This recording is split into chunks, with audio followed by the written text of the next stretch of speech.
नमस्कार दोस्तों, आज हम आपको 8 जनवरी 2024 के मुख्य समाचार प्रस्तुत करेंगे।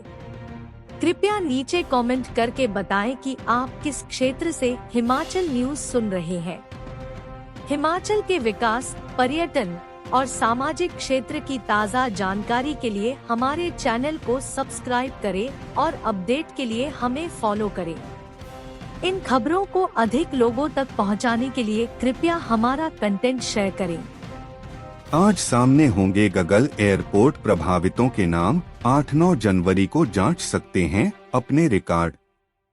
कांगड़ा स्थित गगल एयरपोर्ट विस्तार से प्रभावितों की तस्वीर सोमवार को सबके सामने होगी।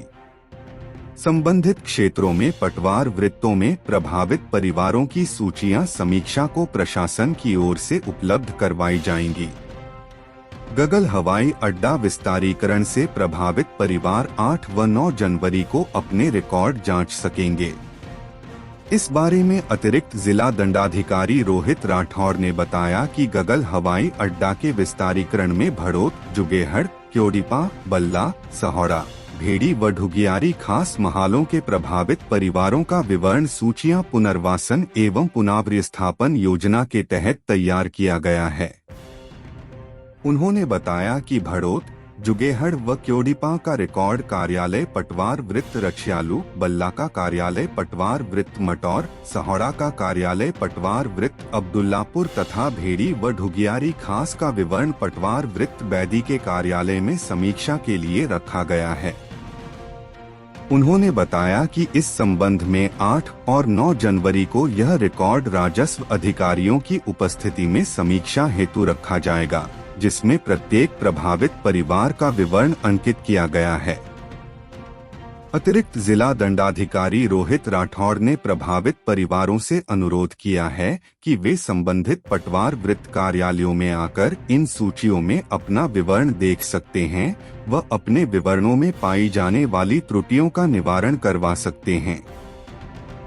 इसके अतिरिक्त प्रत्येक प्रभावित व्यक्ति अपने परिवार के आधार कार्ड की प्रतियां साथ लेकर आएं। आपदा के बाद एनएच पर पहली सुरंग मंजूर, मंडी के पास होगा निर्माण। एनएचएआई को केंद्र सरकार से मिली अनुमति। हिमाचल को आपदा के बाद 4 लेन पर पहली सुरंग मिल गई है। केंद्र सरकार ने कीरतपुर मनाली नेशनल हाईवे पर निर्माण को मंजूरी दी है। सुरंग का निर्माण मंडी में 6 और 7 मील में होगा और इसकी लंबाई करीब 2 किलोमीटर रहेगी।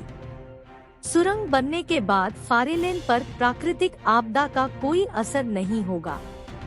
वाहन निरंतर गति से आवाजाही कर पाएंगे। इस मार्ग पर पहले सुरंग का प्रावधान नहीं था, लेकिन आपदा के दौरान नेशनल हाईवे को पहुंचे भारी नुकसान के बाद आईटी विशेषज्ञों की सिफारिश पर एनएचएआई ने दोबारा से सर्वेक्षण कर सुरंग बनाने का फैसला किया है। दरअसल इस मार्ग पर 6-7 मील के बीच नेशनल हाईवे के पास पहाड़ी खिसक गई है।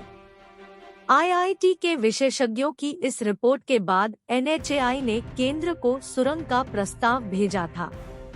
इस प्रस्ताव के बाद अब निर्माण का रास्ता साफ हो गया है। गौरतलब है कि आपदा के दौरान कुल्लू और मंडी में 4 लेन को सबसे ज्यादा नुकसान हुआ था। आपदा के दौरान केंद्रीय मंत्री नितिन गडकरी भी नेशनल हाईवे का मुआयना करने आए थे। उन्होंने पहाड़ों पर नेशनल हाईवे को सुरंग के माध्यम से ले जाने की सलाह दी थी। इसके बाद प्रदेश स्तर पर राज्य सरकार की तमाम बैठकों में 4 लेन को बचाने के लिए सुरंग बनाने की सलाह दी थी। इसके साथ ही मुख्यमंत्री सुक्खू ने भी सुरंगों को प्राथमिकता देने का सुझाव एनएचएआई को दिया था। अब कीरतपुर मनाली एनएच पर आपदा के बाद पहली सुरंग बनने जा रही है, जबकि अन्य एनएच पर फिलहाल पूर्व निर्धारित डीपीआर के अनुरूप काम होगा। केंद्र को भेजा पद्धर बिजनी 4 लेन बनाने का पत्र। पठानकोट मंडी नेशनल हाईवे में पद्धर से बिजनी तक डबल लेन मार्ग को 4 लेन में बदलने की तैयारी की है। इस कड़ी में एनएचएआई ने केंद्रीय राजमार्ग मंत्रालय को पत्र भेजा है। इस पत्र में नेशनल हाईवे के इस हिस्से को 4 लेन में बदलने की सिफारिश की गई है। दरअसल पठानकोट मंडी नेशनल हाईवे में इकलौते इस हिस्से की चौड़ाई डबल लेन है, जबकि अन्य सभी हिस्से 4 लेन में पूरे होने वाले हैं।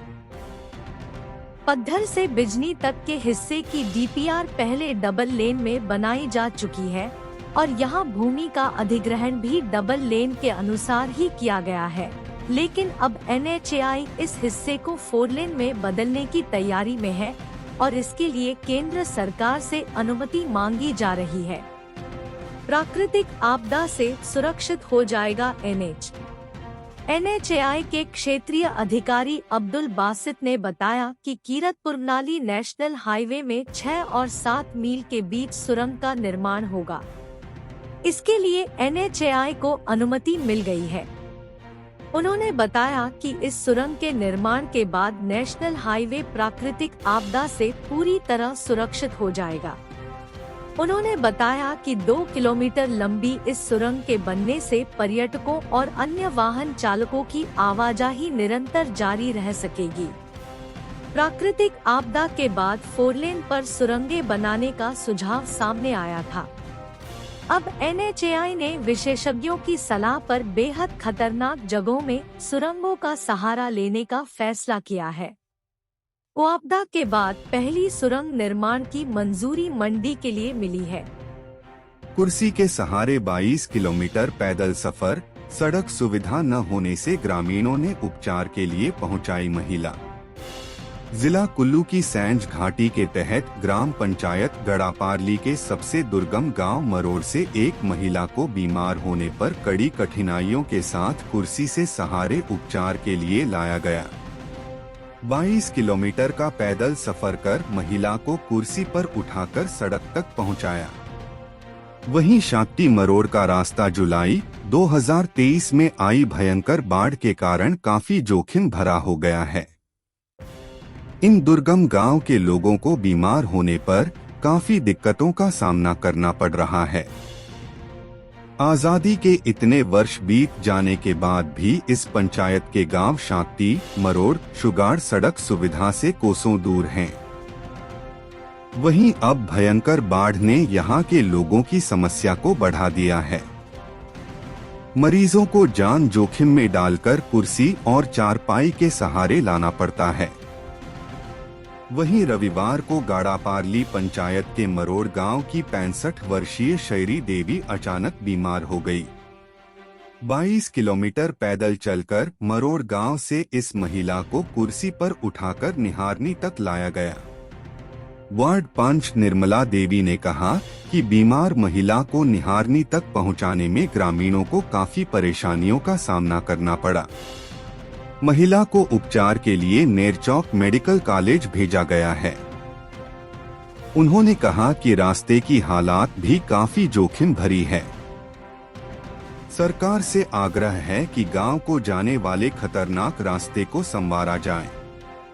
वहीं गांव को सड़क से जोड़ने के लिए जल्द योजना बनाई ताकि बीमार होने पर दिक्कतों का सामना न करना पड़े। उन्होंने कहा कि इस क्षेत्र में एयरटेल व BSNL का सिग्नल नहीं आता है, न बिजली और न ही स्वास्थ्य केंद्र है। वार्ड सदस्य ने कहा कि कई बार पंचायत द्वारा सरकार को समस्या का समाधान करने के लिए अवगत करवाया गया, लेकिन ग्रामीणों की समस्या को दरकिनार किया जा रहा है। प्रदेश में फिर धुंध का येलो अलर्ट। मौसम में बदलाव न होने के बाद विभाग ने बदली चेतावनी। मौसम विभाग ने प्रदेश में धुंध के येलो अलर्ट को 48 घंटे के लिए बढ़ा दिया है। इस दौरान मैदानी इलाकों में वाहन चालकों को सावधानी बरतने की सलाह दी गई है। इन क्षेत्रों में हादसे का खतरा आगामी 2 दिन तक बरकरार रहेगा। मौसम विभाग ने पहले यह अलर्ट 6 जनवरी तक दिया था, लेकिन मौसम में कोई बदलाव न होने की वजह से इसे आगे बढ़ाया गया है। बारिश की चेतावनी में भी बदलाव हुआ है। अब प्रदेश में मौसम 9 जनवरी से खराब होना शुरू होगा और 10 जनवरी को भारी बारिश सहित कुछ एक स्थानों पर बर्फबारी की संभावना रहेगी। इससे तापमान में गिरावट आएगी। पहले मौसम विभाग ने 8 जनवरी से मौसम खराब होने और आगामी 72 घंटे के लिए बारिश बर्फबारी की चेतावनी दी थी, लेकिन अब महज 2 दिन की चेतावनी रह गई है। 11 जनवरी से मौसम में एक बार फिर सुधार होने की संभावना जताई है। प्रदेश भर में दिसंबर महीने से बर्फबारी का इंतजार चल रहा है, लेकिन अभी तक तापमान और मौसम में बहुत बड़ा बदलाव देखने को नहीं मिला है। शुष्क मौसम की वजह से मैदानी इलाकों में धुंध खतरा बनी हुई है, तो पहाड़ी क्षेत्रों में बागबान बर्फबारी का इंतजार कर रहे हैं। इससे पूर्व 30 दिसंबर को मौसम खराब होने की संभावना जताई गई थी, लेकिन ऐसा कोई परिणाम देखने को नहीं मिला। इसके बाद मौसम विभाग ने 6 जनवरी तक 7 जिलों में धुंध का येलो अलर्ट जारी कर दिया। मौसम विभाग के अनुसार मंडी, बिलासपुर, हमीरपुर, ऊना, कांगड़ा, सिरमौर के पावंटा साहिब और धौलाकुआं सहित सोलन के बद्दीनालागढ़ में धुंध की संभावना जताई थी। हालांकि इस बदलाव के बाद धुंध का संकट मैदानी इलाकों में खत्म हो जाएगा। इससे वाहन चालकों को बड़ी राहत मिलने वाली है। ऐप्स से फोटो एडिट करना पड़ेगा महंगा, शातिर चुरा सकते हैं डाटा, गूगल ने प्ले स्टोर से हटाए 3 मैलिशियस। सावधान, फोटो एडिटर ऐप्स से फोटो एडिट करना महंगा पड़ सकता है। साइबर ठग आपके फोन से फोटो एडिटर ऐप्स से डाटा चोरी कर सकते हैं। इसको लेकर साइबर सेल शिमला ने एडवाइजरी जारी की है। इसके अलावा गूगल ने भी अपने प्ले स्टोर से 3 मैलिशियस ऐप्स को हटा दिया है। इन एंड्रॉइड ऐप में magic photo lab photo editor, blender photo एडिटरीजी फोटो बैकग्राउंड एडिटर और पिक्स फोटो मोशन एडिट 2021 शामिल हैं। बताया जा रहा है कि ये ऐप यूजर्स की पर्सनल जानकारी और पैसे की चोरी कर रहे थे। हालांकि ऐप अब प्ले स्टोर पर नहीं है, लेकिन गूगल ने यूजर्स को सलाह दी है कि वे उन्हें अपने डिवाइस से तुरंत हटा दें। एक सुरक्षा फर्म ने खुलासा किया कि तीनों ऐप्स यूजर्स को ट्रिक करने के लिए और उनके बैंक अकाउंट तक पहुंचने के लिए फेसबुक लॉगिन का इस्तेमाल कर रहे थे। लॉग इन विद फेसबुक एक सामान्य ऑप्शन है जो कई ऐप और वेब पोर्टल यूजर्स को प्रदान करते हैं। कई यूजर्स इस ऑप्शन के साथ आगे बढ़ा चुनते हैं ताकि उन्हें एक नया अकाउंट बनाने और समय बचाने की जरूरत न हो। सुरक्षा फर्म के अनुसार ये ऐप इस साइन इन डाटा का इस्तेमाल यूजर्स की क्रेडिट डिटेल्स और उनकी पर्सनल जानकारी तक पहुंचने के लिए कर रहे थे। अब से यूजर्स को लोकप्रिय फोटो एडिटिंग ऐप्स का इस्तेमाल करने का प्रयास करना चाहिए ताकि उनके डाटा चोरी होने की संभावना कम हो। साथ ही यूजर्स को किसी भी ऐप स्टोर से ऐप डाउनलोड करते समय भी सावधानी बरतनी चाहिए। SP cyber crime Rohit Malpani का कहना है कि मोबाइल फोन में एप्लीकेशन डाउनलोड करने के लिए केवल आधिकारिक स्टोर का ही उपयोग करें। लाहौल स्पीति में घटने लगे सैलानी, एक हफ्ते में पहुंचे मात्र 1.5 लाख पर्यटक, इसे माना जा रहा बड़ा कारण। न्यू ईयर के बाद अब लाहौल की तरफ पर्यटकों के आवागम में थोड़ी कमी दर्ज की गई है। जहां क्रिसमस और न्यू ईयर के समय लाहौल पहुंचने वाले सैलानियों का आंकड़ा सप्ताह में 2 लाख से ऊपर पहुंचता था, अब यह आंकड़ा 1.5 लाख तक का ही रहा। क्रिसमस और न्यू ईयर के दौरान लाहौल पहुंचने वाले पर्यटकों के वाहनों की संख्या करीब 12 से 16 हजार प्रतिदिन इन आउट की रही थी, अब यह आंकड़ा 10,000 से नीचे पहुंच गया है। लिहाजा 2-3 जनवरी के बाद पर्यटकों की संख्या मनाली और लाहौल की ओर कम रही। इस दौरान कारण यह भी रहा कि देश भर के ट्रक ड्राइवरों ने हड़ताल कर रखी थी और डीजल पेट्रोल के वाहन इस ओर आने बंद हो गए थे। पेट्रोल डीजल न मिलने से कुल्लू मनाली में पर्यटक परेशान भी दिखे। इसके बाद पर्यटकों का आवागम कम होता रहा। अब पेट्रोल डीजल की दिक्कत तो नहीं है, लेकिन अब बेरुखे मौसम ने पर्यटकों के कदमों को रोक रखा है। यदि कुल्लू मनाली लाहौल में बर्फ पड़ती तो पर्यटकों की आवागम में और उछाल आना था। जानकारी के अनुसार पिछले एक सप्ताह यानी 1 से 6 रविवार तक अटल टनल रोहतांग के साउथ और नॉर्थ पोर्टल से सुकोक्सर में कुल 29,575 पर्यटक वाहन पहुँचे। इस संख्या के साथ यदि प्रति वाहन 5 पर्यटक भी जोड़े तो पर्यटकों का आंकड़ा सप्ताह में 1,47,875 रहता है। लिहाजा न्यू ईयर के बाद लाहौल ज्यादा से ज्यादा 1.5 लाख के करीब ही पर्यटक पहुँचे, जब इस सप्ताह से पहले आंकड़ा 2 से 2.5 लाख तक जा रहा था। रविवार की बात करें तो सुबह 8 बजे से 2 बजे तक लाहौल स्पीति में इन आउट 7,184 वाहनों की संख्या ही रही। इस समय अवधि में 5,563 वाहन इन और 1,621 वाहन आउट हो गए। पहले वाहनों की संख्या हर दिन 10,000 से लेकर 16,000 तक प्रतिदिन रहती थी। अब यह आंकड़ा भी कम हो गया है। पर्यटकों की संख्या कम हो गई है। उधर एसपी लाहौल स्पीति मयंक चौधरी का कहना है कि पहले से पर्यटकों का यहां आने का फ्लो थोड़ा कम हो गया है। जिला पुलिस द्वारा जिले में कुशल तरीके से यातायात एवं कानून व्यवस्था का संचालन किया जा रहा है। जिला पुलिस पर्यटकों की सेवा में सदैव तत्पर है। बलजीत कौर सस्टेनेबिलिटी चैंपियन चुनी, प्रकृति के साथ जुड़ाव बढ़ाने और पर्यावरण देखभाल के लिए करेंगी प्रेरित। भारत की सबसे बड़ी एकीकृत बिजली कंपनियों में से एक टाटा पावर ने कंपनी के रिन्यूएबल्स बिजनेस में सस्टेनेबिलिटी चैंपियन के रूप में हिमाचल प्रदेश की विख्यात पर्वतारोही बलजीत कौर को शामिल किया है।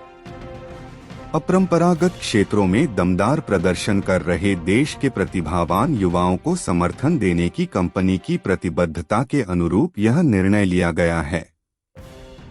हिमाचल प्रदेश की पहाड़ियों की बेटी बलजीत का प्रकृति से गहरा जुड़ाव है और वह पहाड़ों को अपना पहला प्यार बताती हैं। पर्यावरण के अनुकूल जीवन के मूल्य को वह वास्तव में समझती हैं। स्वच्छ ऊर्जा समाधानों को अपनाकर पर्यावरण के अनुकूल जीवन शैली को बढ़ावा देने वाले टाटा पावर के सस्टेनेबल अटेनेबल का समर्थन करने में बलजीत महत्वपूर्ण भूमिका निभाएगी। पर्वतारोहण जैसे चुनौतीपूर्ण क्षेत्र में 27 वर्षीय बलजीत कौर ने अपनी असाधारण उपलब्धियों के साथ अनोखी पहचान बनाई है। बलजीत देश भर में टाटा पावर के हजारों कर्मचारियों को प्रकृति के साथ जुड़ाव बढ़ाने और कंपनी की पर्यावरण देखभाल और सामुदायिक विकास पहल को आगे बढ़ाने के लिए प्रेरित करेंगी। टाटा पावर के सीईओ और एमडी डा प्रवीर सिन्हा ने कहा, टाटा पावर परिवार में बलजीत कौर का स्वागत करते हुए मुझे खुशी हो रही है। उन्होंने कहा कि हमें यकीन है कि बलजीत कौर का अनोखा दृष्टिकोण और वास्तविक जीवन के अनुभव कंपनी की पहल और भी अधिक प्रभावशाली बनाएंगे। कांगड़ा के ढगवार में स्थापित होगा दुग्ध प्रसंस्करण संयंत्र। परियोजना के प्रथम चरण में 180 करोड़ का होगा निवेश। डेयरी फार्मिंग से जुड़े किसानों को लाभान्वित करने के उद्देश्य से जिला कांगड़ा के ढगवार में 250 करोड़ रुपए की लागत से अत्याधुनिक पूर्ण रूप से स्वचालित दुग्ध प्रसंस्करण संयंत्र स्थापित किया जाएगा। इस परियोजना के प्रथम चरण में 180 करोड़ रुपए के निवेश से संयंत्र का निर्माण किया जाएगा। इस संयंत्र के स्थापित होने से दही, लस्सी, मक्खन, घी, पनीर, स्वादिष्ट दूध, खोया और मोजरेला पनीर सहित विभिन्न प्रकार के डेयरी उत्पाद तैयार किए जाएंगे। रोजगार सृजन का मार्ग प्रशस्त करने के साथ साथ डेयरी क्षेत्र कुपोषण जैसी समस्याओं के समाधान में भी सहायक सिद्ध हो रहा है। हिमाचल प्रदेश दुग्ध प्रसंग ने महिला एवं बाल कल्याण विभाग के लिए पंजीरी तैयार करने की गतिविधियों में विविधता लाई है। दुग्ध प्रसंग द्वारा फोर्टिफाइड पंजीरी, फोर्टिफाइड बेकरी बिस्कुट, फोर्टिफाइड गेहूं, सेवियां और होल मिल्क पाउडर उपलब्ध करवाया जा रहा है। सरकार की यह पहल प्रदेश के नौनिहालों के स्वस्थ और खुशहाल भविष्य की नींव रख रही है। मुख्यमंत्री के कुशल नेतृत्व में डेयरी क्षेत्र सहकारी मॉडल, पोषण, पशुधन देखभाल, रोजगार, स्वरोजगार और महिला सशक्तिकरण की दिशा में आगे बढ़ रहा है। पशुपालन और दुग्ध उत्पादन गतिविधियां प्रदेश के ग्रामीण क्षेत्रों में लोगों के जीवन का अभिन्न अंग है। प्रदेश में ये रोजगार का साधन और महिला सशक्तिकरण की संभावनाओं वाला क्षेत्र है। डेयरी क्षेत्र को विस्तार प्रदान कर प्रदेश सरकार ग्रामीण अर्थव्यवस्था को मजबूत कर हिमाचल को देश का समृद्ध राज्य बनाने की ओर अग्रसर है। नौकरी छोड़े पर वित्तीय लाभों का इंतजार खत्म। प्रदेश के प्राइवेट कॉलेजों में अब बीच में नौकरी छोड़े या सेवानिवृत्ति के बाद मिलने वाले वित्तीय लाभ के लिए शिक्षकों को लंबा इंतजार नहीं करना पड़ेगा। दरअसल हाल ही में राज्य शिक्षण नियामक आयोग ने अब सभी यूनिवर्सिटी और कॉलेजों में कॉप्स फंड बनाने के निर्देश जारी किए हैं। इस बारे में हाल ही में आयोग की बैठक हुई है, जिसमें यह निर्णय लिया गया है। आयोग की इस पहल के 2 फायदे होंगे। पहला, कामकाज में पारदर्शिता रहेगी, यानी कर्मचारी कब नियुक्त हुआ, कितना वेतन है, कितना उसका ईपीएफ सहित अन्य चीजें वेतन से कटती है, यह ऑन रिकॉर्ड रहेगा। दूसरा, नौकरी छोड़े व सेवानिवृत्ति के बाद नियमों के तहत ग्रेच्युटी व अन्य वित्तीय लाभ में देरी नहीं होगी। कर्मचारी इसको लेकर या तो आयोग में शिकायत करते हैं या फिर कोर्ट का दरवाजा खटखटाते हैं। यह शिकायतें भी दूर होगी। आयोग का मानना है कि अच्छी फैकल्टी तब मिलेगी जब अच्छी सुविधा होगी। प्रदेश निजी शिक्षण संस्थान नियामक आयोग के सदस्य प्रो शशिकांत शर्मा ने कहा कि निजी विवि व अन्य संस्थानों को कॉपर्स फंड बनाने के निर्देश दिए गए हैं।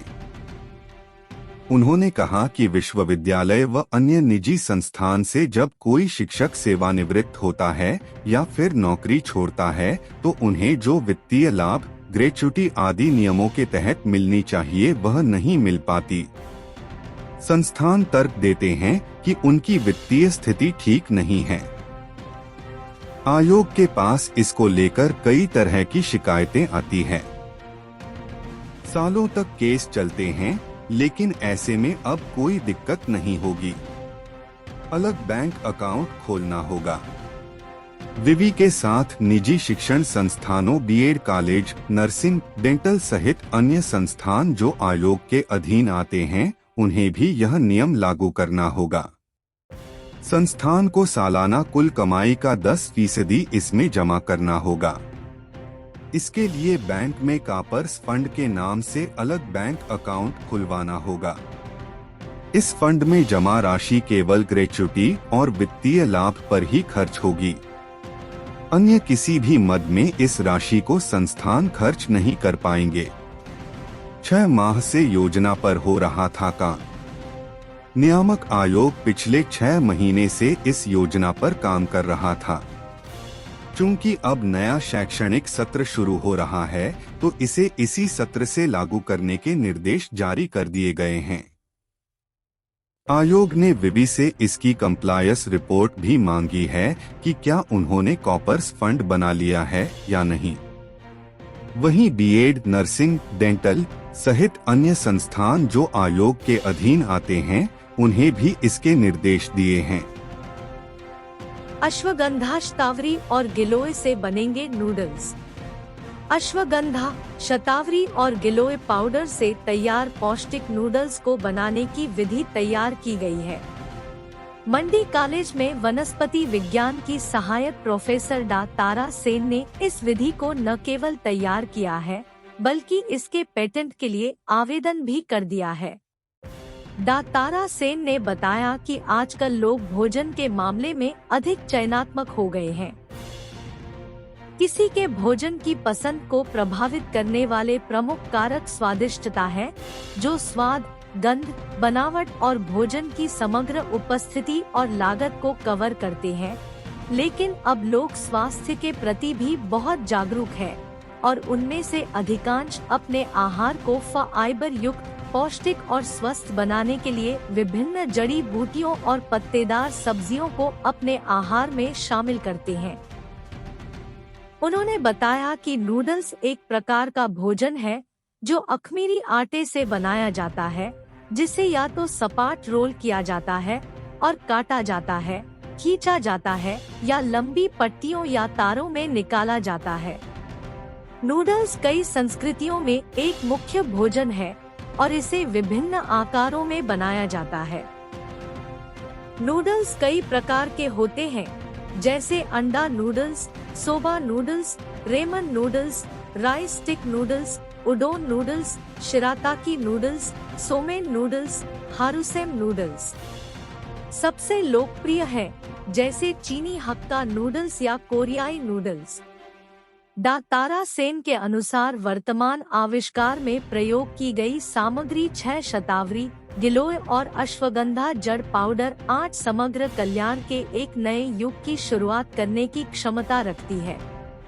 इस आविष्कार के अनावरण तत्व एक स्वस्थ और अधिक मजबूत प्रजनन परिदृश्य को बढ़ावा देने, परिवर्तन के लिए उत्प्रेरक के रूप में खड़े हैं। गिलोय पाउडर गिलोय पौधे के जलीय अर्क के जमने से प्राप्त होता है। अपच, कब्ज, हाथों और पैरों की जलन, बुखार, गठिया, थकान, पीलिया, मधुमेह, यकृत की समस्याएं, सामान्य दुर्बलता आदि जैसे सभी प्रकार के विकारों को ठीक करने के लिए पाउडर के रूप में अत्यधिक स्वास्थ्य लाभ होते हैं। गिलोय को आयुर्वेद का अमृत कहा जाता है। वर्तमान आविष्कार में प्रकट किया गया उत्पाद और प्रक्रिया नवीन है, क्योंकि पूर्व कला पेटेंट पत्रिकाओं के साथ साथ वाणिज्यिक डेटा में भी इसका खुलासा नहीं किया गया है। डा तारा सेन ने बताया कि उनकी ओर से कंट्रोलर ऑफ प्लांट भारत सरकार को पेटेंट के लिए आवेदन किया गया है, जिसमें अभी 2 से 3 साल का समय लगेगा। अयोध्या में राम मंदिर दर्शन पर क्या सोच रहे आम हिमाचली, सर्वे में कुछ ऐसे कही मन की बात। अयोध्या में नवनिर्मित राम मंदिर में रामलला की प्राण प्रतिष्ठा को लेकर पूरे देश के भक्तों में गजब का उत्साह देखने को मिल रहा है। आगामी 22 जनवरी को अयोध्या में रामलला का प्राण प्रतिष्ठा समारोह का आयोजन होना है। इस दिन को यादगार बनाने में सभी राम भक्त तैयारी में जुटे हैं। हिमाचल की बात करें तो पहाड़ी प्रदेश में इस कार्यक्रम को लेकर गजब का उल्लास है। प्रदेश के अग्रणी मीडिया हाउस दिव्य हिमाचल ने इस बार अपने साप्ताहिक सर्वे में राम मंदिर को लेकर जनता की राय जानी। इसमें दिव्य हिमाचल के फेसबुक पेज, यूट्यूब व दिव्य हिमाचल वेबसाइट पर कुल 1998 लोगों ने अब तक कमेंट किया है। सर्वे में शामिल 60% लोगों ने कहा कि वे अयोध्या में राम मंदिर देखने जाना चाहते हैं। इस सर्वे में हालांकि 25% लोगों ने कहा कि वे अयोध्या नहीं जाएंगे। इसके अलावा 15% ने इस सवाल का जवाब पता नहीं में दिया। सर्वे में सबसे ज्यादा कमेंट यूट्यूब चैनल पर मिले। यूट्यूब पर 1300 लोग समाचार लिखे जाने तक कमेंट कर चुके थे। दिव्य हिमाचल के फेसबुक पेज पर अब तक 267 लोगों ने कमेंट किए हैं। दिव्य हिमाचल की वेबसाइट पर 435 लोगों ने कमेंट किया है। सर्वे से साफ जाहिर हो रहा है कि पूरे देश की तरह हिमाचल की ज्यादातर जनता अयोध्या जाना चाह रही है। इस समारोह में हालांकि अभी न्योता मिलने वाले चुनिंदा 5000 मेहमान ही शामिल हो पाएंगे, लेकिन इसके बाद हर कोई दर्शन कर पाएगा। उल्लेखनीय है कि 22 जनवरी को प्राण प्रतिष्ठा कार्यक्रम के उपरांत श्री राम जन्मभूमि मंदिर समेत सरयू घाटों पर भी श्रद्धालुओं की भारी भीड़ दर्ज की जाएगी। वहीं 15 जनवरी को मकर संक्रांति के शुभ अवसर पर यहां माघ स्नान के अंतर्गत साधु सन्यासी, श्रद्धालु व अयोध्या की जनमानस पवित्र सरयू में विभिन्न घाटों पर डुबकी लगाएगी। बाद में ट्रेन का भी इंतजाम। यूं तो 22 जनवरी को अयोध्या में चुनिंदा मेहमान शामिल हो पाएंगे, लेकिन उसके बाद लाखों हिमाचली अयोध्या में श्री राम जी के दर्शन कर पाएंगे। भाजपा प्रदेश प्रवक्ता राकेश शर्मा ने बताया कि आने वाले समय में ट्रेन के जरिए लाखों हिमाचलियों को अयोध्या दर्शन करवाए जाएंगे। इसके लिए ट्रेनों का इंतजाम कर लिया गया है। दिवाली का माहौल बना। पूरे देश सहित 22 जनवरी को होने वाले कार्यक्रम के लिए हिमाचल में भी दिवाली सा माहौल है। मंदिरों में भाजपा बड़ी एलईडी लगाकर कार्यक्रम को दिखाएगी। भाजपा व इससे जुड़े संगठन इसकी तैयारी कर रहे हैं। लोग घर घर दिए जलाएंगे। एक बार फिर हिमाचल में फेस्टिवल सीजन का माहौल बन गया है। एक साल से अधिक समय हो गया है, हमारी कमियां नहीं अपनी उपलब्धियां बताए सरकार, जयराम। नेता प्रतिपक्ष जयराम ठाकुर ने कहा कि सरकार बने अब 1 साल से भी ज्यादा का समय हो गया है, इसलिए सरकार को विपक्ष को कोसने के बजाय प्रदेश के विकास पर स्वयं को फोकस करना चाहिए। अब सरकार को विपक्ष की कमियां नहीं बल्कि अपनी उपलब्धियां बतानी चाहिए। विपक्ष को कोसने से नहीं, विकास कार्यों को गति देने से प्रदेश का भला होगा।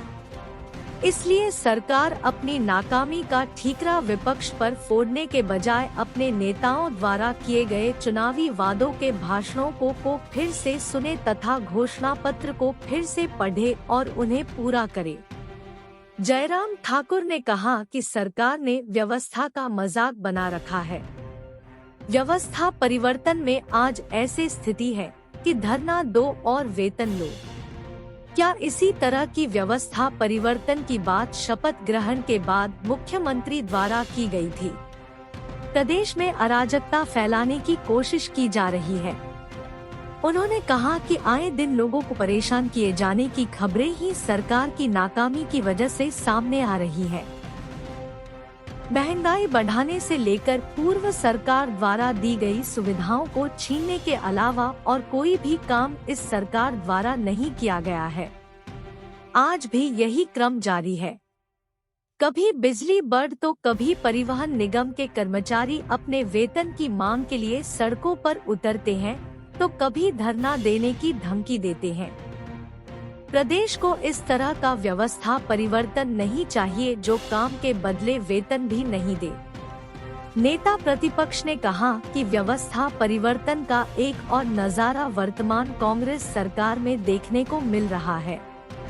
मंत्रियों के पद खाली रखकर सीपीएस की नियुक्तियां की गई हैं। 1 साल तक आपसी रार में सरकार निर्धारित संख्या में मंत्री तक नहीं बना पाई। अब जब 1 साल बाद मंत्री बना दिया तो उन्हें पोर्टफोलियो नहीं दे पा रही है। 2 मंत्री बिना किसी पोर्टफोलियो के ही चल रहे हैं। उन्होंने कहा कि अगर सरकार ने 1 साल बाद मंत्री बना दिया है तो शपथ ग्रहण के महीने भर के भीतर उन्हें विभाग भी दे दे, जिससे विभागों के काम आगे बढ़ सके। कांग्रेस ने गांधी परिवारों के नाम पर रखे संस्थाओं के नाम देश की संस्कृति को मिटाने का किया काम। भारतीय जनता पार्टी के हिमाचल प्रदेश प्रभारी अविनाश राय खन्ना ने रविवार को आरोप लगाया कि कांग्रेस के नेताओं और उनकी पार्टी ने हमेशा संस्थाओं का नाम गांधी परिवारों के नाम पर रखा है, यहाँ तक कि देश की संस्कृति को मिटाने के लिए देश की सड़कों, इमारत तथा अनेकों धरोहर के नाम मुगलों, अंग्रेजों एवं गांधी परिवार के नाम पर रखा गया। अविनाश राय खन्ना ने यहाँ कहा कि इस संस्कृति और परंपरा को तोड़ा गया। प्रधानमंत्री नरेंद्र मोदी ने आज अयोध्या में बने एयरपोर्ट का नाम महर्षि वाल्मीकि के नाम पर रखा। सभी संस्थाओं का नाम BR अम्बेडकर और अनेकों जाने माने नायकों के नाम पर रखा, जिनका अद्भुत योगदान भारत के विकास के लिए रहा है। उन्होंने कहा कि केंद्र की मोदी सरकार ने अनुसूचित जाति वर्ग के लिए अनेकों योजनाएं बनाई, उनका मान बढ़ाया। केंद्र सरकार और राज्य सरकारों के बीच 49:51 के अनुपात में केंद्र प्रायोजित योजना के तहत राज्य अनुसूचित जाति विकास निगमों (SCDC) को शेयर पूंजी योगदान जारी किया जाता है। उन्होंने बताया कि कुल 27 ऐसे राज्य स्तरीय निगम हैं जो अनुसूचित जातियों के आर्थिक विकास के लिए काम कर रहे हैं। हालांकि इनमें से कुछ निगम समाज के अन्य कमजोर वर्गों जैसे अनुसूचित जनजातियों, OBC, अल्पसंख्यकों आदि की आवश्यकताओं को भी पूरा कर रहे हैं। SCDC के मुख्य कार्यों में पात्र SC परिवारों की पहचान करना और उन्हें आर्थिक विकास योजनाएं शुरू करने के लिए प्रेरित करना, ऋण सहायता के लिए वित्तीय संस्थानों को योजनाओं को प्रायोजित करना, कम ब्याज दर पर मार्जिन मनी के रूप में वित्तीय सहायता प्रदान करना तथा सब्सिडी प्रदान करना शामिल है। पुनर्भुगतान दायित्व को कम करने और अन्य गरीबी उन्मूलन कार्यक्रमों के साथ आवश्यक गठजोड़ प्रदान करने के लिए राज्यों की विशेष घटक योजना के लिए विशेष केंद्रीय सहायता की योजना के तहत राज्यों को उपलब्ध कराई गई धनराशि। अनुसूचित जातियों को ऋण की सुविधा के लिए SCDC स्थानीय बैंकों, राष्ट्रीय अनुसूचित जाति वित्त और विकास निगम NSFDC और राष्ट्रीय सफाई कर्मचारी वित्त और विकास निगम NSKFDC के साथ गठजोड़ करता है। इस प्रकार SCDC लक्ष्य समूह को मार्जिन मनी ऋण और सब्सिडी के माध्यम से क्रेडिट और लाभता इनपुट प्रदान करने में महत्वपूर्ण भूमिका निभा रहे हैं। खन्ना ने कहा कि SCDC आर्थिक गतिविधियों के विभिन्न क्षेत्रों को कवर करने वाली रोजगार उन्मुख योजनाओं को वित्त पोषित करता है, जिसमें अन्य बातों के साथ साथ लघु सिंचाई सहित कृषि और संबद्ध गतिविधियां, लघु उद्योग, परिवहन तथा व्यापार एवं सेवा क्षेत्र शामिल हैं।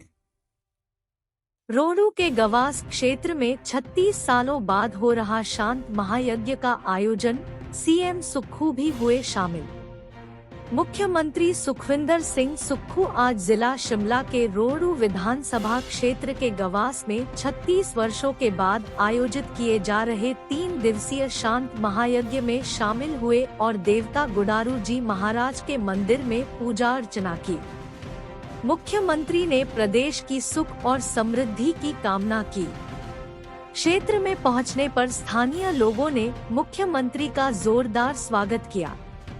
इस अवसर पर मुख्यमंत्री ने कहा कि 36 वर्षों बाद यह महायज्ञ धूमधाम के साथ आयोजित किया जा रहा है, जिसमें क्षेत्र के लोग बड़ी संख्या में भाग ले रहे हैं।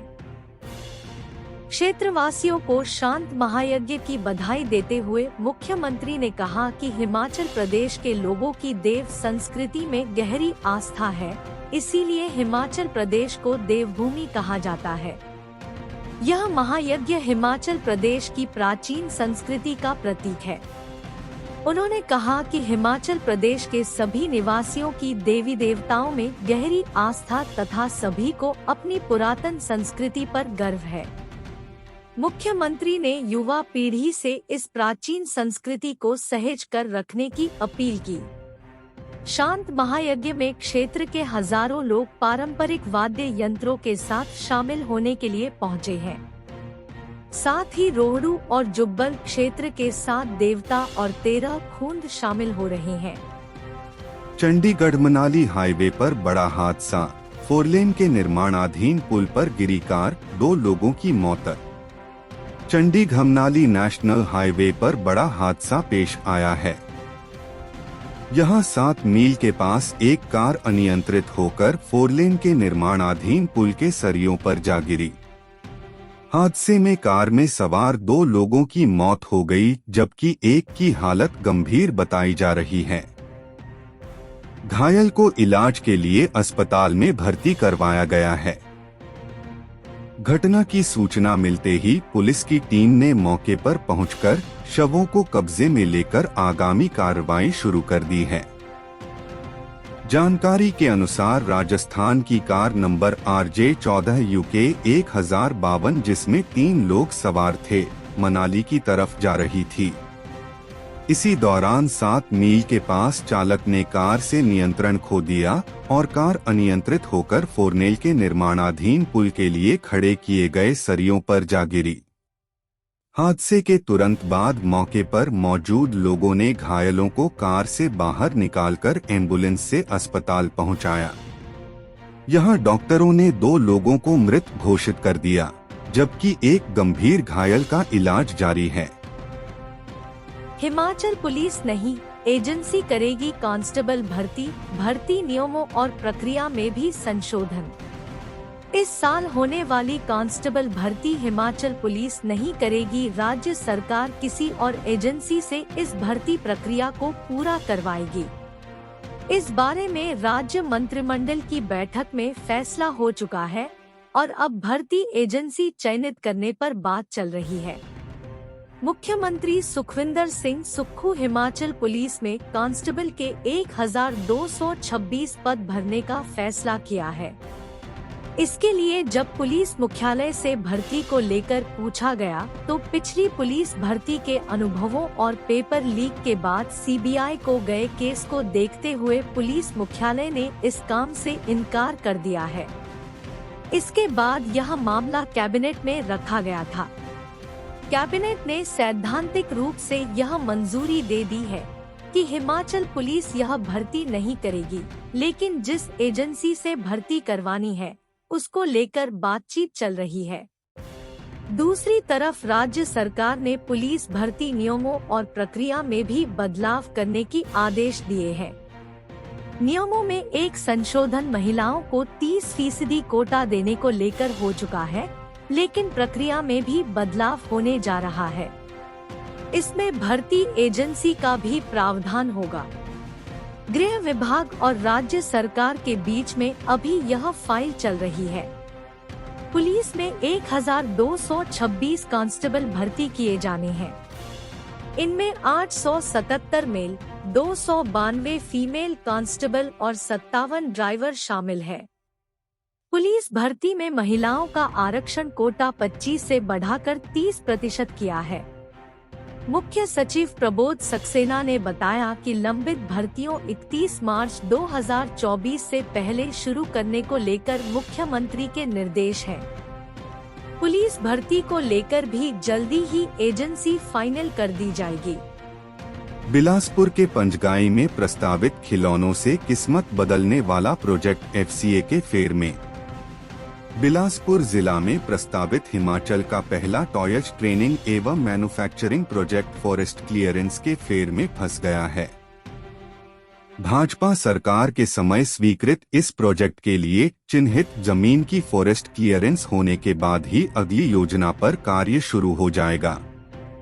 बताया जा रहा है कि वन विभाग की ओर से एफसीए केस में कुछ आपत्तियां लगाई गई थी, लेकिन जिन्हें रिमूव कर उद्योग महकमे ने केस सबमिट कर दिया है। इस प्रोजेक्ट के धरातल पर उतरने से स्थानीय लोगों के लिए प्रत्यक्ष एवं अप्रत्यक्ष रूप से रोजगार के द्वार खुलेंगे। बिलासपुर जिला के पंजगाई में प्रदेश का पहला टॉय मैन्युफैक्चरिंग क्लस्टर आधारित प्रोजेक्ट स्थापित किया जाएगा, जिसके लिए पंजगाई में 41 बीघा जमीन का चयन किया है। यह प्रोजेक्ट ट्रेनिंग एवं मैन्युफैक्चरिंग का एक हब होगा, जहां 15 से 20 क्लस्टर होंगे और हर क्लस्टर के लिए एक प्लॉट उपलब्ध होगा। क्लस्टर आधारित प्रोजेक्ट में यहां एक बड़ा ट्रेनिंग सेंटर बनेगा, जहां प्रदेश भर के इच्छुक लोगों को खिलौने तैयार करने की ट्रेनिंग दी जाएगी। 15 से 20 क्लस्टर बनेंगे और एक क्लस्टर के लिए एक प्लॉट दिया जाएगा। योजना के तहत टॉय मैन्युफैक्चरिंग क्लस्टर स्थापित होने के बाद क्लस्टर बनाकर टॉयज की प्रोडक्शन शुरू की जाएगी। इस संदर्भ में जब जिला उद्योग केंद्र बिलासपुर में कार्यरत प्रबंधक मनोज कुमार से बात की गई, तो उन्होंने कहा कि वन विभाग की आपत्तियों को रिमूव किया जा रहा है। यह है योजना का प्रारूप। क्लस्टर आधारित परियोजना में 15 से 20 क्लस्टर बनेंगे। जिलावार क्लस्टर के लिए एक प्लॉट अलॉट होगा, जहां उस जिला के नामी खिलौनों की मैन्युफैक्चरिंग होगी। पंचगाई में एक बड़ा ट्रेनिंग सेंटर बनेगा जहां इच्छुक लोगों को खिलौने तैयार करने की ट्रेनिंग दी जाएगी। प्लास्टिक, लकड़ी व अन्य तरह के खिलौने तैयार किए जाएंगे। प्रोजेक्ट लगने से प्रत्यक्ष एवं अप्रत्यक्ष तौर पर रोजगार व स्वरोजगार के अवसर सृजित होंगे। प्रदेश पुलिस ने वर्ष 2023 में अवैध खनन पर वसूला 5.29 करोड़ जुर्माना, किए 8,117 चालान। हिमाचल प्रदेश पुलिस ने प्रदेश भर में वर्ष 2023 में खनन माफिया पर कड़ी कार्रवाई करते हुए 5.29 करोड़ जुर्माना वसूल किया है। पुलिस ने प्रदेश भर में वर्ष 2023 में अवैध खनन के 8,117 चालान किए हैं, जो पिछले वर्ष से 21% अधिक है। पुलिस मुख्यालय की ओर से जारी रिपोर्ट के अनुसार उपरोक्त चालानों में से 6,825 चालान कंपाउंड करके उल्लंघनकर्ताओं से 5,29,31,740 रुपए जुर्माना प्राप्त किया गया है, जबकि शेष 1,292 चालान न्यायालयों को भेजे गए हैं। इसके अलावा साल भर में पुलिस द्वारा अवैध खनन में संलिप्त 1,698 वाहनों को पकड़ा गया है। पुलिस ने खनन माफिया के खिलाफ 59 मामले दर्ज किए हैं। हिमाचल प्रदेश पुलिस द्वारा वर्ष 2023 के दौरान अवैध खनन माफिया के विरुद्ध कड़ी कार्रवाई की गई है। हिमाचल प्रदेश पुलिस द्वारा वर्ष 2023 में खनिज परिवहन करने वाले वाहनों की गहनता से जांच करके खनिजों की तस्करी पर अंकुश लगाने के प्रयासों को और भी तेज कर दिया था। इस कार्रवाई का उद्देश्य खनिजों के अवैध निर्यात और राज्य को होने वाले राजस्व के नुकसान को रोकना है। वर्ष 2022 के दौरान पुलिस द्वारा अवैध खनन के 6,686 चालान किए गए थे। पुलिस द्वारा उपरोक्त चालानों में से 5,998 चालान कंपाउंड करके उल्लंघनकर्ताओं से 3,61,12,700 रुपए जुर्माना प्राप्त किया गया था। शेष 688 चालान न्यायालयों को भेजे गए थे। वर्ष 2022 में अवैध खनन के 39 मामले दर्ज किए गए थे। वर्ष 2022 में पुलिस द्वारा किए गए जुर्माने की तुलना में वर्ष 2023 में 47% अधिक जुर्माना प्राप्त किया गया है। वर्ष 2023 तक प्रदेश पुलिस द्वारा अवैध खनन के 8,117 चालान किए गए हैं। पुलिस द्वारा अवैध खनन में संलिप्त 1,698 वाहनों को पकड़ा गया और 59 अभियोग पंजीकृत किए गए हैं। इससे पूर्व खनन माफिया के साथ अभियोग प्रवर्तन निदेशालय (ईडी) को आगामी कार्रवाई हेतु भेजे जा चुके हैं, जिनमें 11.05 करोड़ रुपए की संपत्ति शामिल है। प्रदेश पुलिस द्वारा जीरो टॉलरेंस की नीति खनन माफिया के विरुद्ध अपनाई जा रही है और अवैध खनन में संलिप्त व्यक्तियों के विरुद्ध कठोर कार्रवाई की जा रही है। केंद्र से अपना हक मांग रहा हिमाचल, 9,907 करोड़ के क्लेम को लेकर नाहन में सीएम सुक्खू की दो टूक। हिमाचल प्रदेश सरकार केंद्र से आपदा को लेकर 9,907 करोड़ रुपए का जो क्लेम मांग रही है, वह हिमाचल का अधिकार है, परंतु केंद्र सरकार इस पर भी राजनीतिक करना चाहती है। हिमाचल में विपक्ष के नेता व पूर्व मुख्यमंत्री जयराम ठाकुर यह बताएं कि हिमाचल में आपदा को लेकर वह कितनी बार देश के प्रधानमंत्री व गृह मंत्री से मिले हैं। यह बात प्रदेश के मुख्यमंत्री सुखविंदर सिंह सुक्खू ने नाहन में आयोजित सिरमौर जिला की अपनी पहली सार्वजनिक जनसभा को संबोधित करते हुए कही। मुख्यमंत्री सुक्खू का सार्वजनिक रूप से सिरमौर जिला का यह पहला दौरा था। इस दौरान मुख्यमंत्री ने जहां आपदा के दौरान प्रभावित 1,388 परिवारों को पुनर्वास हेतु 9.88 करोड़ रुपए की धनराशि आवंटित की, तो वहीं नाहन विधानसभा क्षेत्र में 219 करोड़ रुपए से अधिक राशि के उद्घाटन व शिलान्यास किए। मुख्यमंत्री ने कहा कि रेणुका बांध का निर्माण कार्य शीघ्र शुरू किया जाएगा। साथ ही उत्तराखंड की सीमा पर बनने वाले किसाऊ बांध को लेकर भी केंद्र सरकार, हरियाणा सरकार व दिल्ली सरकार से बातचीत की जा रही है। मुख्यमंत्री ने मंच से ही प्रदेश के मुख्य सचिव को निर्देश दिए कि डा YS Parmar medical college Nahan का पिछले करीब 1.5 वर्ष से बंद पड़ा निर्माण कार्य शीघ्र शुरू करवाने को लेकर तुरंत कदम उठाए जाएं।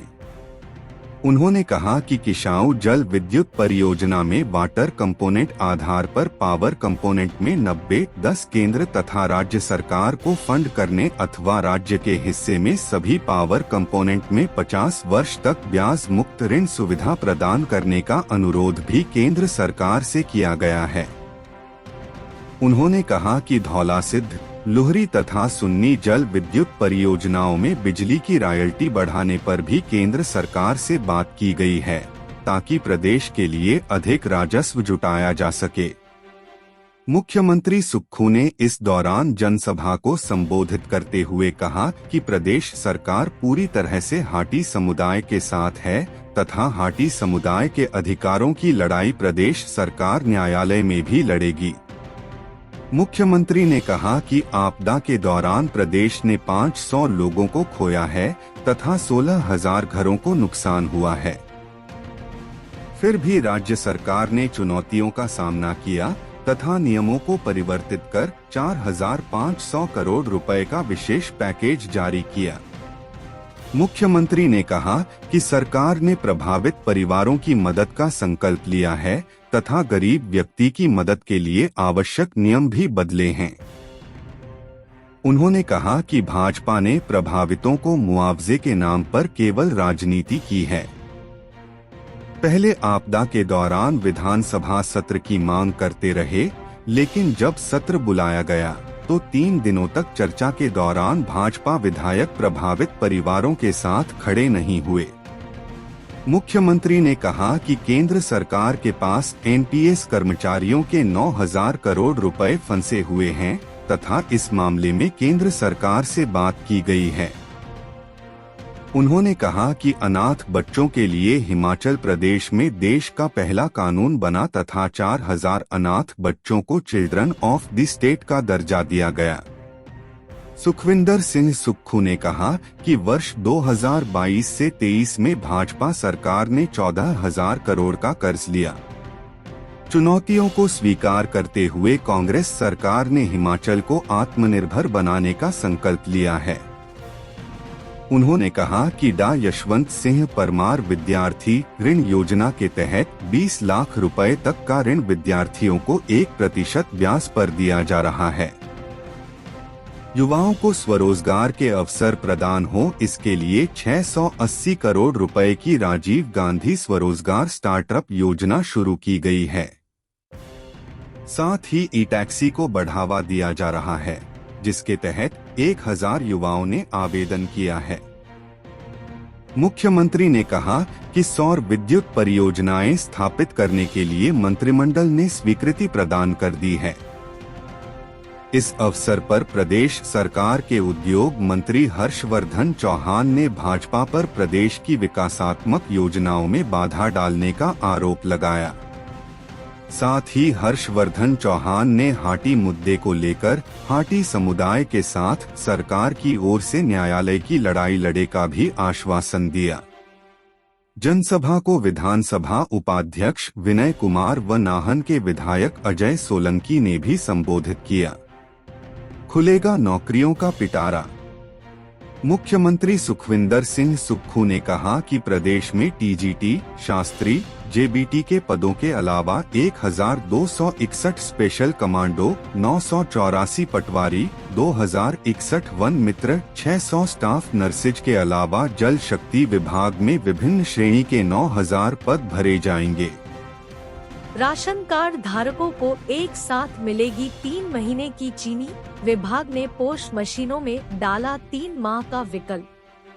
सस्ते राशन के डिपुओं की मशीनों में खाद्य आपूर्ति विभाग ने चीनी कोटे के 3 माह का विकल्प डाल दिया है। ऐसे में प्रदेश के लाखों राशन कार्ड धारक चीनी का 3 माह का कोटा इस बार एक साथ मिलेगा। सिविल सप्लाई के गोदामों से डिपुओं को 2 व 3 माह का चीनी का कोटा मुहैया करवाया जा रहा है, ताकि अगर कोई उपभोक्ता दिवाली कोटे से भी वंचित रह गया है तो उसे भी चीनी का कोटा एक साथ मिल सके। बता दें कि सिविल सप्लाई के गोदामों से प्रदेश के उन डिपुओं को जनवरी माह में चीनी का 3 माह का कोटा एक साथ मुहैया करवाया जा रहा है, जो दिवाली कोटे से भी वंचित रह गए थे। हालांकि डिपुओं की पोस्ट मशीनों में चीनी का 2 माह का कोटा ही शो हो रहा था। ऐसे में राशन कार्ड धारकों को चीनी के 1 माह के कोटे से वंचित रहना पड़ रहा था। इसी सिलसिले में गत दिनों प्रदेश डिपो संचालक समिति के सदस्य प्रदेशाध्यक्ष अशोक कवि के नेतृत्व में खाद्य आपूर्ति विभाग के सचिव आर.डी. नजीम से मिले थे।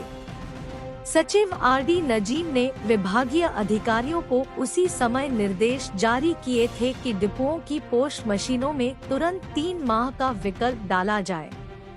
शनिवार को प्रदेश के डिपुओं की पोस्ट मशीनों में चीनी कोटे के 3 माह का विकल्प डाल दिया गया है।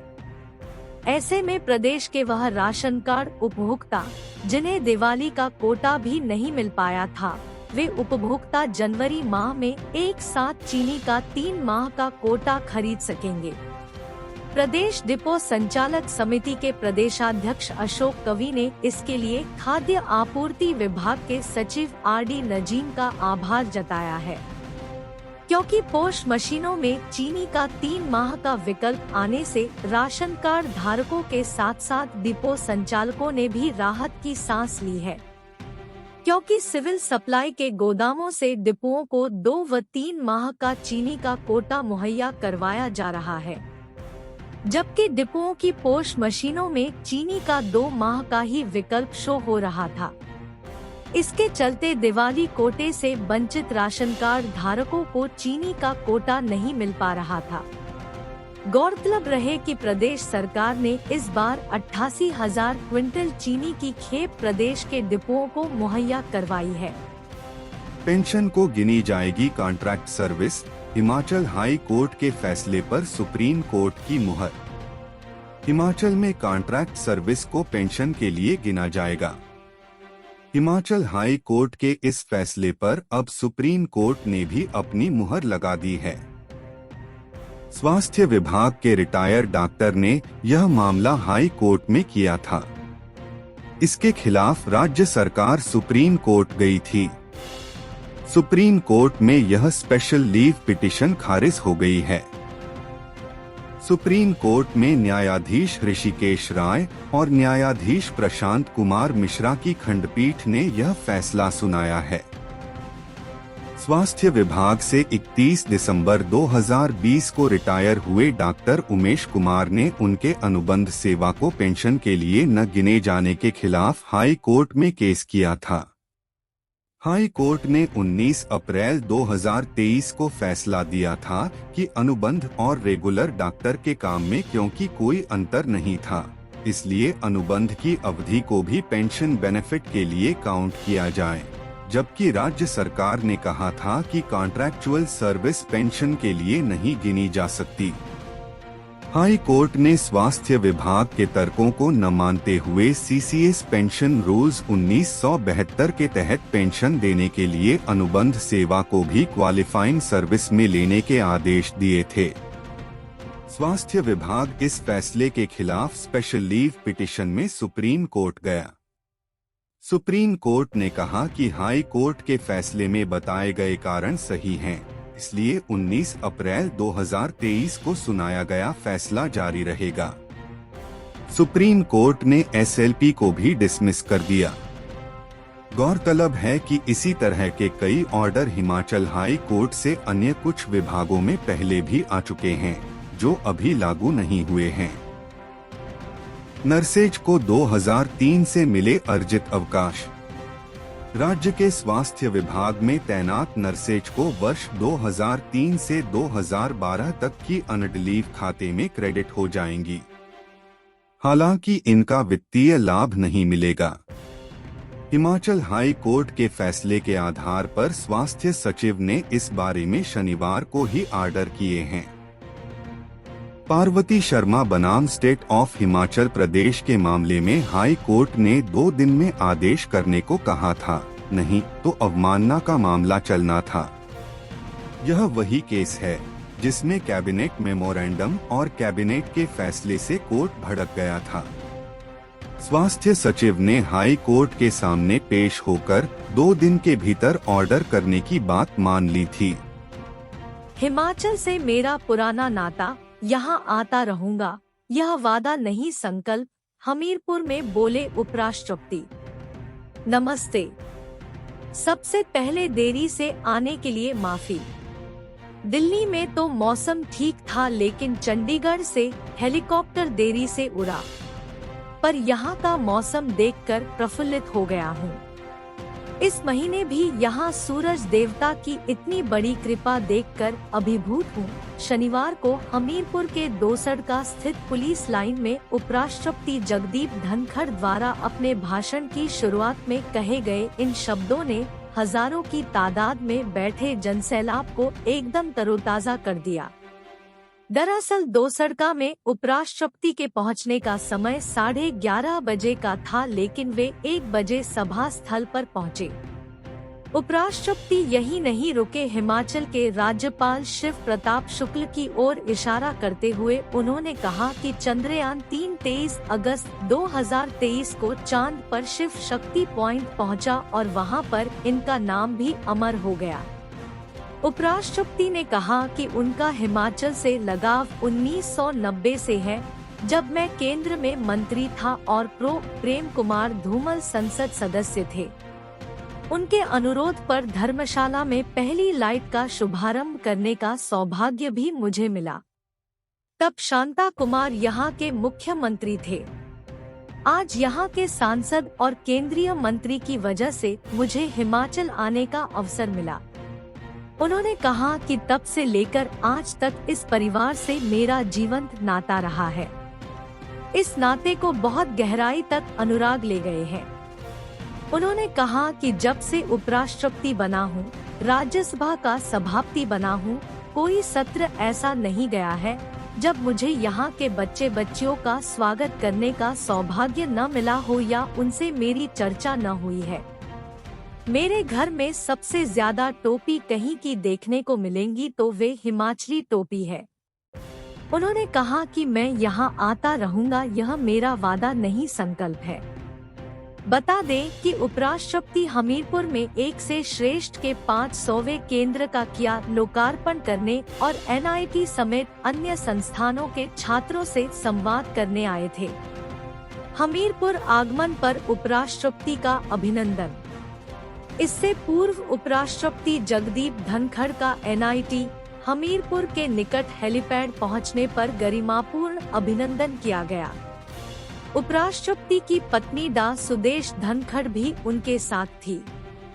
राज्यपाल शिव प्रताप शुक्ल, केंद्रीय सूचना एवं प्रसारण, युवा कार्यक्रम और खेल मंत्री अनुराग ठाकुर और मिनिस्टर इन वेटिंग कैबिनेट मंत्री राजेश धर्माणी ने उपराष्ट्रपति का स्वागत किया।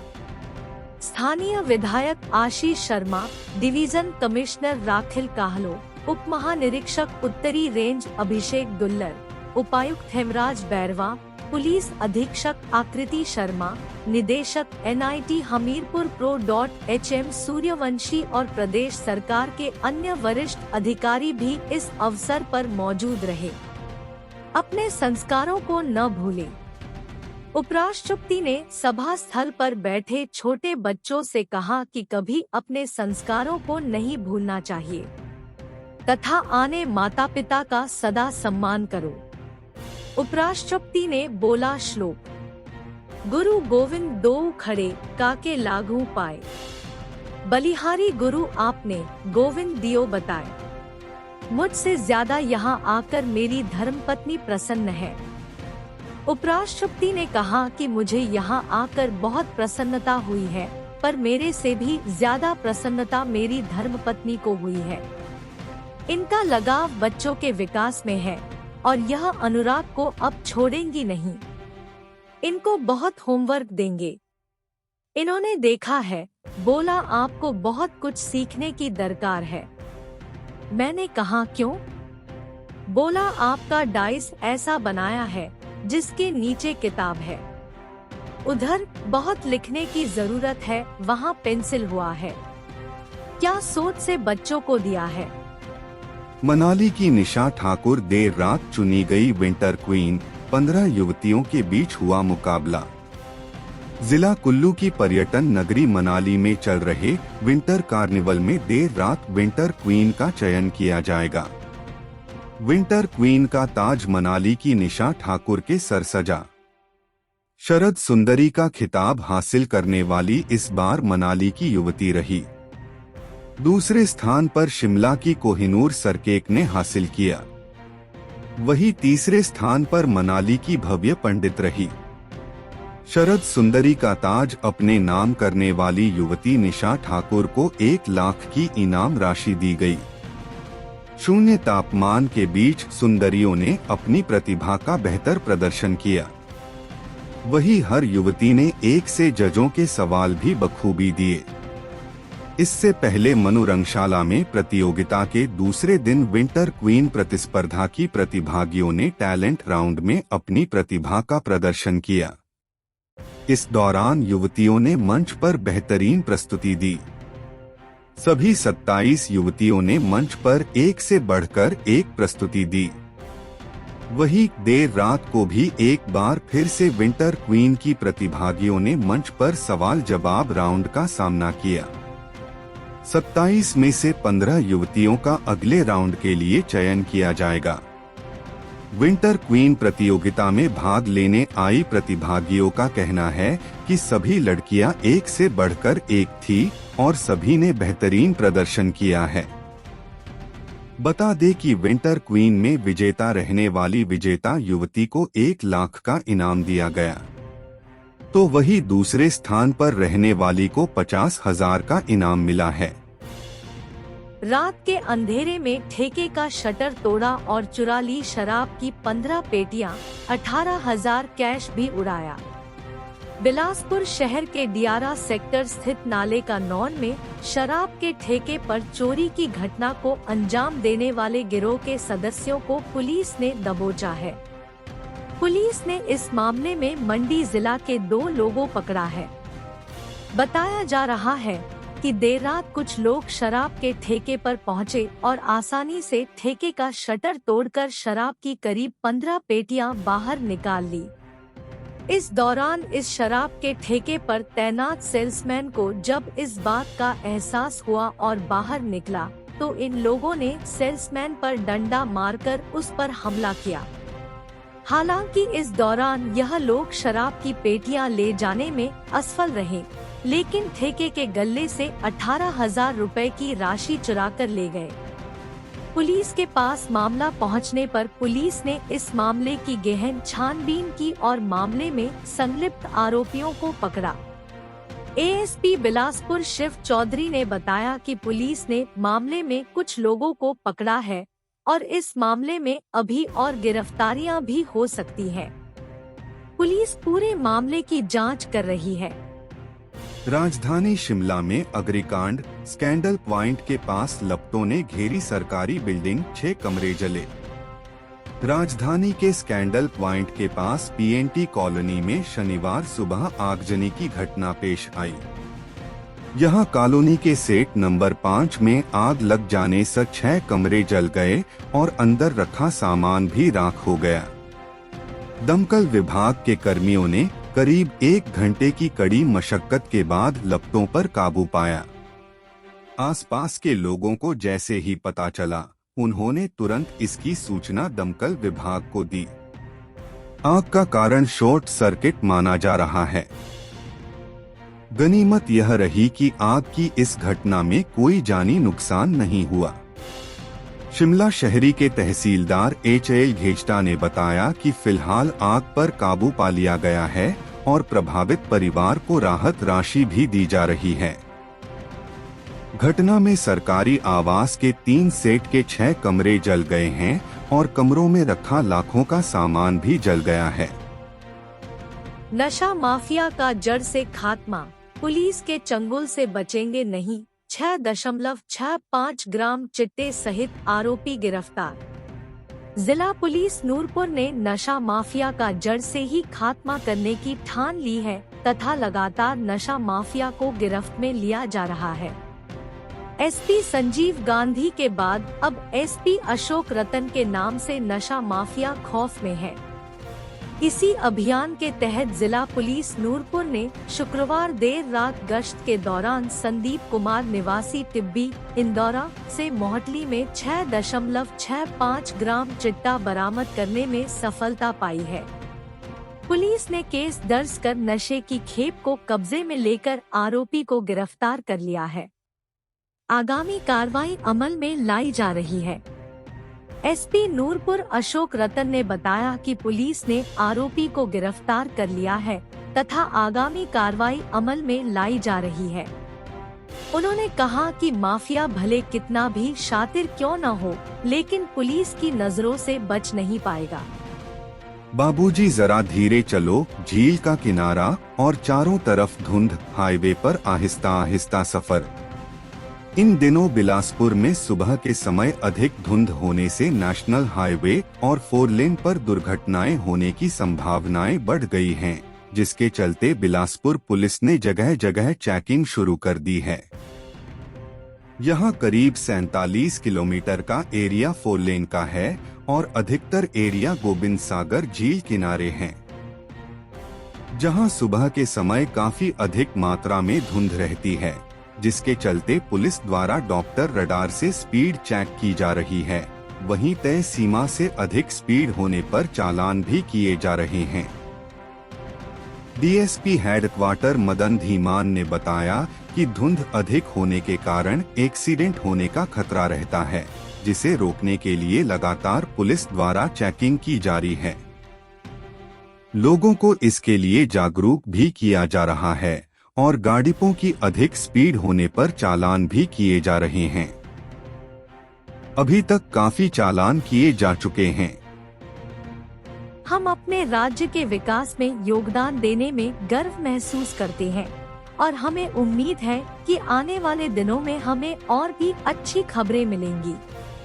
इन खबरों को अधिक लोगों तक पहुंचाने के लिए कृपया हमारा कंटेंट साझा करें, हमारे चैनल को सब्सक्राइब करें और अपडेट के लिए हमें फॉलो करें। इसके अलावा बेझिझक अपने विचार कमेंट्स में साझा करें। आपका सहयोग हमें और भी बेहतर काम करने में मदद करेगा। धन्यवाद।